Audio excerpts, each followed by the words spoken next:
So let's talk about rails and sights, specifically the front sights on the Hipoint 995 carbine. So first off, the rails. These rails are thinner than standard M1913 rails. And what I mean by that is the space in between each lug is thinner. So you have to think about that. There goes our tactical cat.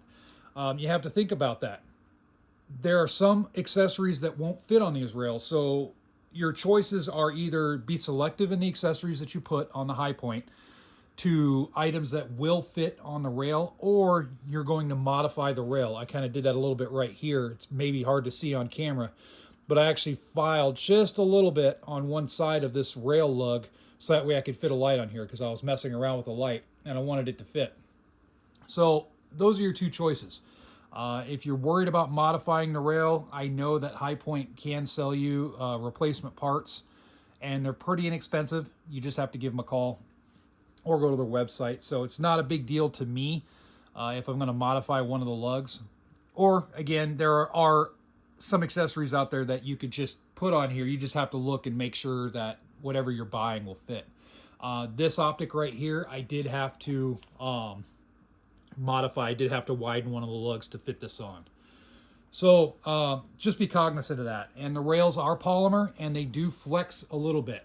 So keep that in mind. You're going to get a little bit of flexion out of these. So if you're looking for a super solid lockup, you might have to get a something like an aluminum rail or something like that. But keep in mind when you're doing that, you're putting a lot of costs into a gun like this. I don't really want to spend a lot of money on a gun like this. The whole reason I have this particular item is just to have a very inexpensive setup. And if anything I'm going to do, if I'm going to do anything to this, it's going to be done as cheaply as possible. And I just want to show that to you guys to show that, hey, if you own this piece of trash, let's, you can update it a little bit without spending tons of money. Because if you're going to spend a lot of money on this, then you might as well just get something different that has more capability and versatility. So that's it with the rails. So for the sight, the front sight right here, this front sight, there's two fasteners on the bottom here, and it pretty much just locks the sight into place on the barrel. But there's no really indexing points on the barrel. There's a tiny bit, but there's really not much to speak of. It's not like they drilled out the bottom of the barrel so that way there's a spot where these fasteners can go to prevent this from moving. Why is this important? Well, if you are banging around this Hipoint a lot of hard use or something, you got it in the back of a truck or whatever it is, whatever scenario you want to make up, and you hit this sight, there is a chance you could cock the sight just a little bit to the left or right.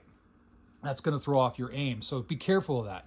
Just know that, hey, you got to pay attention to the sight, kind of look at it. If you're banging it around, make sure you didn't move this at all. Yeah, you're not going to move the sight by just a light tap. It's got to be a healthy tap, but it can still happen. So you got to be cognizant of that. Remember, this is a Hipoint carbine.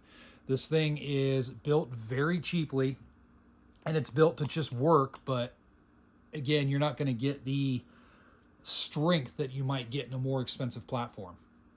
So just keep that in mind with that front sight. Make sure to pay attention to it. Also with the bolt here on the front of the front sight, you see that little bolt right here? This attaches this part to this part, and this part you can actually move up and down a little bit. I have it set to the lowest, and that's what I recommend is move it down to the lowest spot where it's contacting the base of this. Some people have it up a little bit higher, but I don't want to create offset with the barrel if I can help it. So I want to go with the least amount of offset as possible. So I just lowered this down as much as I could. Tighten it, maybe throw a little bit of, I threw a little bit of blue Loctite in this bolt and with these bolts, and I suggest the same thing for you guys. Also with the compensator, I did the same, just a little bit of blue of that Loctite, that thread locker, just so that way you could still take it off if need be, but it gives it a little bit more of a secure hold. So just a couple things I wanted to go over in regards to this particular trash can. Just make sure you're kind of thinking about what you're doing. I mean, yeah, if you want to buy one of these and throw all the expensive stuff on it, hey, that's up to you, totally up to you.